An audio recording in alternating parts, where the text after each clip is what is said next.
What we're doing here at Tadhana is we're reimagining what Filipino food can be. It took me 21 years to learn this modernist technique, and now I'm bringing it here to Tadhana. I've opened a lot of restaurants in the city. I've worked for the royal family, but this time it's all me.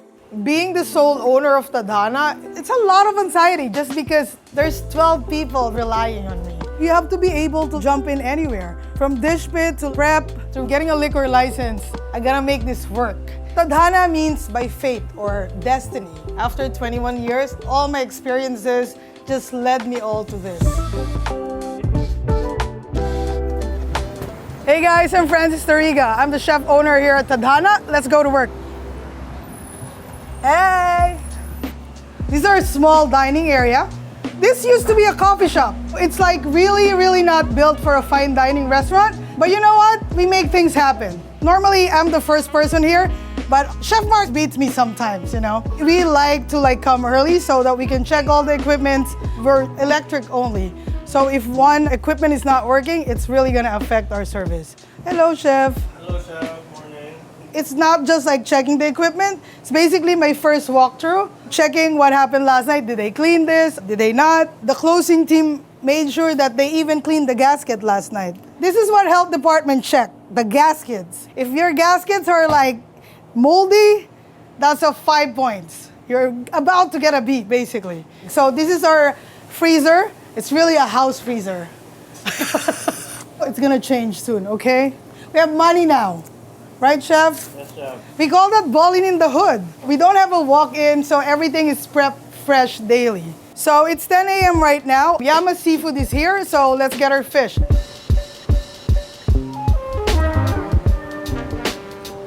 Hey, Nobu.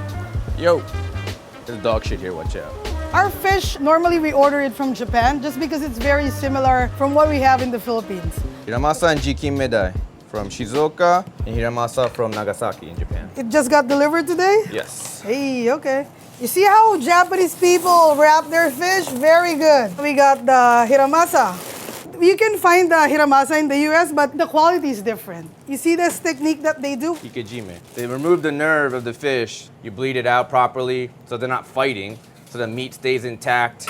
Everything is firm. A lot of the domestic fish in America, when they're caught, they just kind of catch it in a net and just kind of throw it in a barrel and let it suffocate to death. As opposed to here, you can fly fish from thousands of miles away, but it's in better condition than fish that was caught domestically. Facts. This was caught over the weekend, and then my partners in Japan shipped it over, and then we received it this morning. You know, this fish is special because it's a new company that's using AI robotics to do the Japanese ikejime technique without humans. And obviously, you can see the meat quality, it's pristine, it's white. Chef, this is for you. This is the kinmedai for our R&D. This is for our next menu rollout for August. So invoice. Oh my God, expensive. Just kidding. The total is $366 for 3 fish. All right. Thank you, Chef. It's around 10:30 now, so we gotta start butchering the fish right away. Nobu delivers in most of the Michelin stars in the city. We really trust that guy. A lot of New York chefs trust that guy. This is what we use for our ceviche. I'm gonna scale it. So what we're gonna do is the sukibiki technique. It's more gentler in the fish, plus we don't have a lot of space to scale it because it gets too messy. So what we do is we remove the scale just like this. It removes the pocket that the scales are in. I did this Japanese technique when I was doing omakase. There's 120 omakase in the city. You have to be somewhat different from what everyone else is doing, right? Now, I like to teach myself a lot because New York kitchens are cutthroat. So we make sure that we ourselves handle the products like this, especially expensive fish. This fish is around $160, but after yield, this will cost like $320. So you can only use 50% of the fish because you just want the fillet. So the dish that this comes with, we call it kinilaw. Kilao means to cook the fish in vinegar in Tagalog. It's basically a ceviche. The vinaigrette is inside the sphere. When you bite this, the flavor is gonna explode. So when you're filleting fish, especially with this kind of fish, you gotta use a filleting knife, the deba. Deba is a Japanese chef knife that is like one side bevel. I'm a lefty, so it needs to be a lefty deba. This is a life changer. You use a deba, it literally just slides in, and you get a perfect cut fillet. As a female chef, A lot of people doubt you already just because you're female, right? So like I made sure that I learned all these techniques. I used to work for the royal family. I used to be a private chef for the Princess of UAE. I worked in corporate for 20 years. Before I'm like more carefree just because that's not my money. Now it's like this is my livelihood, this is my career. This is actually everything for me now. There's no room for mistake. I'm actually just freeing the meat from the bone. This is right now 80 bucks. This is the quarter. Right now I'm gonna pass this on to our cook so he can portion this. We're moving on to our chicken wing. So we call this inasal na rellenong pakpak, meaning it's a stuffed chicken wing. We stuff it with our Filipino meatloaf we call embutido. It's a festive sausage in the Philippines. It's like ground pork, green peas, golden raisins, and then of course our secret ingredient. This is a very stereotype Filipino. Tender, juicy hot dog. We don't have Nathans in the Philippines. So how do you stuff chicken wing? It's a lot. Also, Chef Mark's gonna help me. First, you just need to cut the joint. This goes to family meal. This one is what we're gonna stuff. What we're gonna do is we're gonna make sure to remove the bones. You push it down like that, and then you break it. So this is now empty inside, ready to be stuffed. What I'm doing is not really traditional. I'm combining two traditional Filipino dishes into one. You can't find this anywhere. It complements each other. We do a lot of modernist technique. The aunties always say, I can cook that at home. This is not just an easy thing that you can do like on the fly. This is what Filipino food can be. It doesn't have to be traditional all the time. Sometimes I'm a no emotion bitch, but I think you gotta really have a tough skin also to be in this industry. I first started cooking when I was a kid. My dad's a police officer that loves to cook. When I came out, when you have a police officer dad, their mindset is different. They look down on you already. But like when I'm cooking with him, it's different. Like I feel like there's no judgment. I feel like I was trying to please my dad. He explained to me the why. Why are we doing this? He passed away a long time ago. But before he died, he said like, that f***ing lesbian's good. No, he said that in Tagalog though. It's already noon. I need to move on to my next prep, which is the duck egg custard. I'm gonna give this to Chef Mark so I can do the next job. Chef? Around this time, a lot of our teams are coming in. We wanna get ahead of the game because we don't have a lot of time, so I'm gonna do this for them. So first, the egg needs to have that pointed part up. Balut means it's an 18 days duck embryo. They fertilize them, basically. They check it in the light. If the embryo is full, that becomes balut. If the embryo is not full, that becomes penoy. Penoy is the younger version of balut. That's like the undeveloped embryo. So that's why it's custardy. We reimagine penoy, basically. How is it gonna be more for like American audience? So we're doing the duck egg custard. It's basically like a chawan mushi. We steam it, and then we finish it with mushroom veloute, shallots, golden usetro caviar, and pickled jicama. We get that violent reactions, like, oh, this is not balut. Like, ate, come on. Like, we can't serve like, embryo with beak and feathers. Like, that's not really palatable. That's part of my spiel here. Like, all right, guys, relax. You're not on Fear Factor. You're at Tadhana. Everyone laugh, ha, ha, ha. First, we're gonna crack the eggs. This tool is basically cracking the egg in a perfect form. It's just sending the vibration around the perimeter so it breaks. Throw it in there, empty the shell out, and then we're gonna soak it in this vinegar water solution to remove the membrane inside the duck egg. It's a chewy texture, so we don't want that. People call us fine dining. So we're trying to be up that standard. You gotta make sure all these little details. Now I'm gonna pass it to my sous chef, and he's gonna do our custard. I mean, I can't do everything. You gotta trust your people, basically. I'm a big freaking micromanager. So used to that, like working in corporate, working in a volume restaurant, you really gotta micromanage people. I manage 300 employees, and I don't want that. Being an owner now, you gotta really empower them. You gotta let them do the job.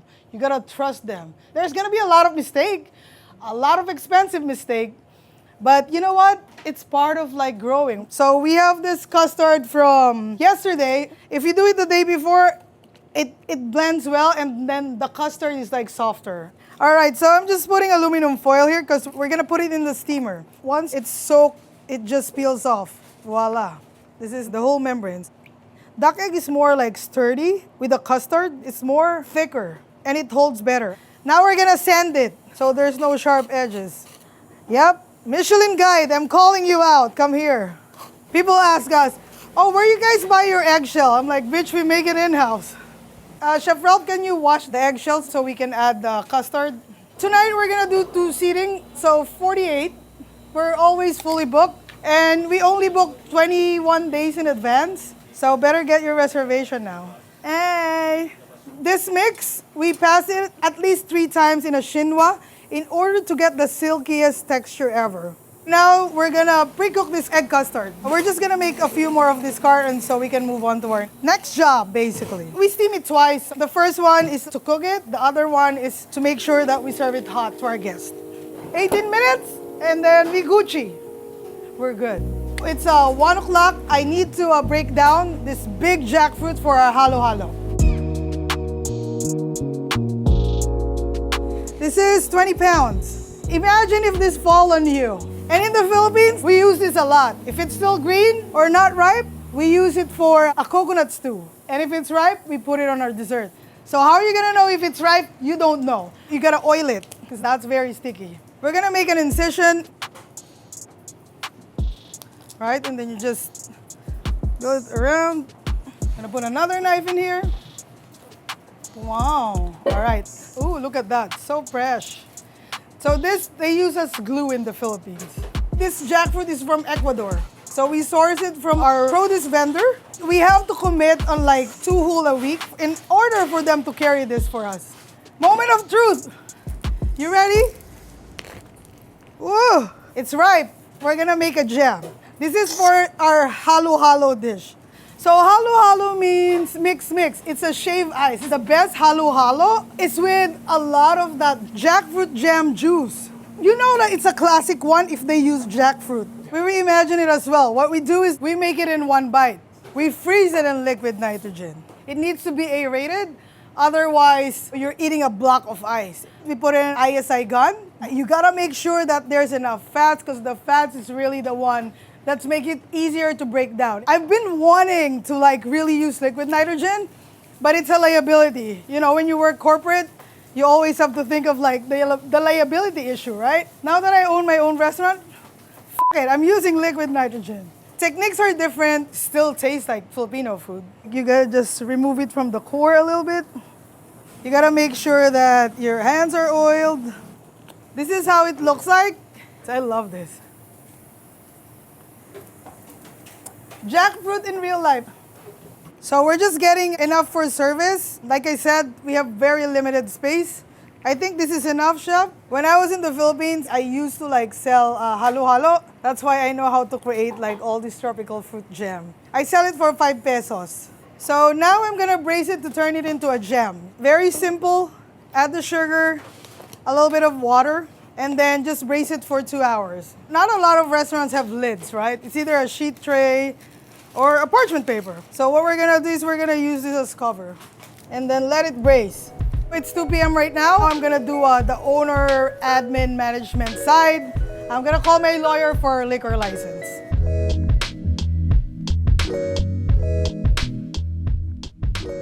Hey, Mr. Nadich. Do we have an ETA on when it's gonna come? Now that I'm the sole owner of Tadhana, I really have to deal with all the legalities. In New York City, it's so hard to get a liquor license. It's take like 22 to 26 weeks. We're on top of it because it's a 25% revenue.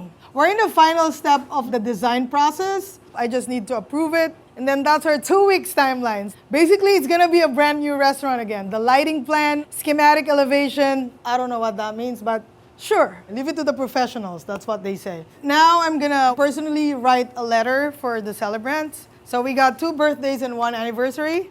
This is a postcard.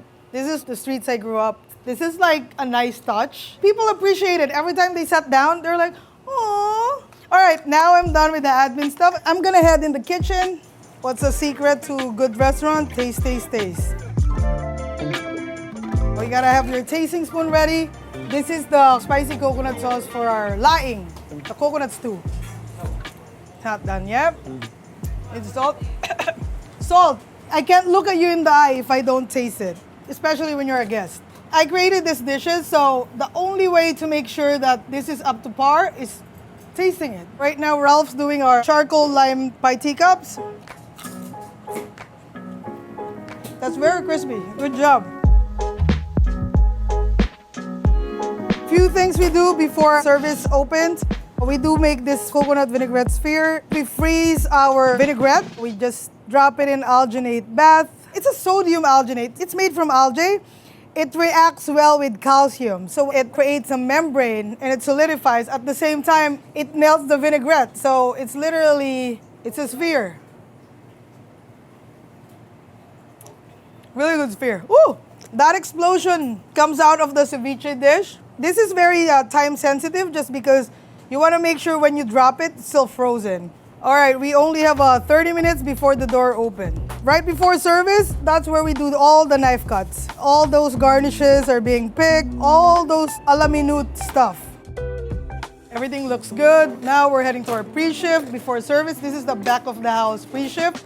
All right, happy Wednesday, everyone. Happy Wednesday. So we're heading into Full House tonight, 48 on the covers, 24 and 24. Chef Mark sells all the allergies, the modifications, celebrations also. Take care of the guests, take care of each other. Tadhana on 3. 1, 2, 3. Tadhana! Hey! It's about 6 o'clock. We're about to open the door. Front of the house is getting ready for service. We're getting ready for service. We're almost done. Thank you for coming. Thank you for following me around. Now I'm gonna kick you guys out. Bye!